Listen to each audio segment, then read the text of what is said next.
Hey guys, welcome back for another technique with the Vintage Market and Design Faux Glaze, the clear water-based glaze that you mix with the chalk-based paint to get any color you want and any degree of opaqueness that you want.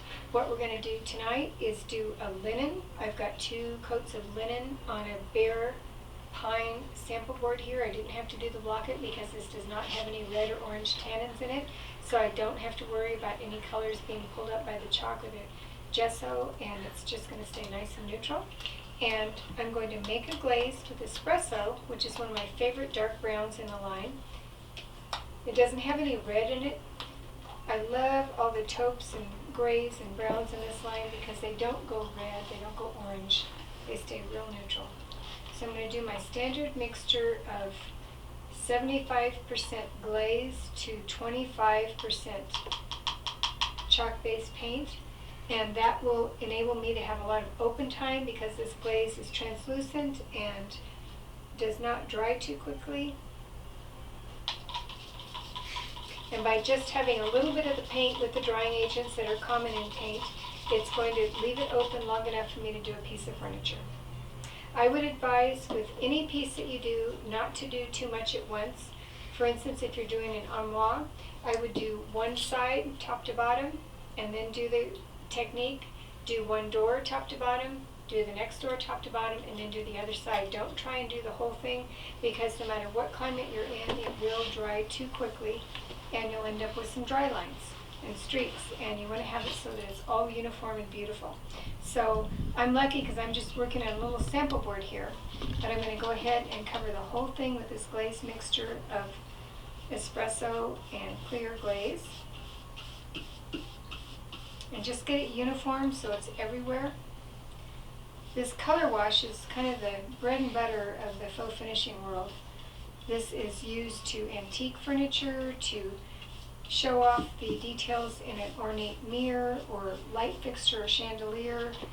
We do it in nichos here in the Southwest in all the homes, and then put some beautiful statuary in front of it. It's just a wonderful technique and simple to give you a little bit of wow on top of your painted surface. So it's all uniform. Then I'm going to take this terry cloth towel and go to a clean portion of it, and I always want to get a flat round surface like that so that I don't have that ragging technique that was popular in the 80s, or sponging kind of technique. And then I'm just going to go through and pounce off a great deal of the glaze. Same on the sides. I've got a little place where I've got a little more paint, so I'm just going to take a clean portion of the rag and get that out. And you have to work quickly. That's why you only want to do one drawer at a time, one side of the armoire at a time, and try to not do it in the hottest part of the day because it will dry on you. And then I'm going to take one of the Vintage Market Design paint brushes that's kind of a round, soft bristle, and I'm very lightly going to go over that. And I'm not doing it 90 degrees. I'm laying the brush at a right angle and pulling over it. And that gives me a little bit of streaking, so I'm going to go back the other way and pull it that way and cross hatch it. And that way you don't see any of the marks from the towel, you don't see the marks from the brush. It just looks uniform and pretty. Same thing on the outside. I'm just going to pounce a little bit out.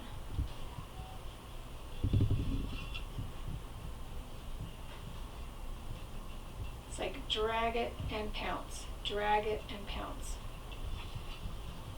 Same here, drag it and pounce. And the glaze is already starting to dry on me. We are almost in June in New Mexico where it's dry, so you have to be aware of that. And if you have any areas that you don't like, offload the brush, get the paint off of it, and just pounce a little bit. And I'm doing it really light. For the gals, it would be almost like putting pressed powder on your makeup. For the guys, that's probably not too helpful, but just very light. And it almost gives you a wood grain effect too. And I'm just about out of options here because it's drying on me. So as long as I keep going one way and then the other, I don't get anything that's too streaky or not uniform.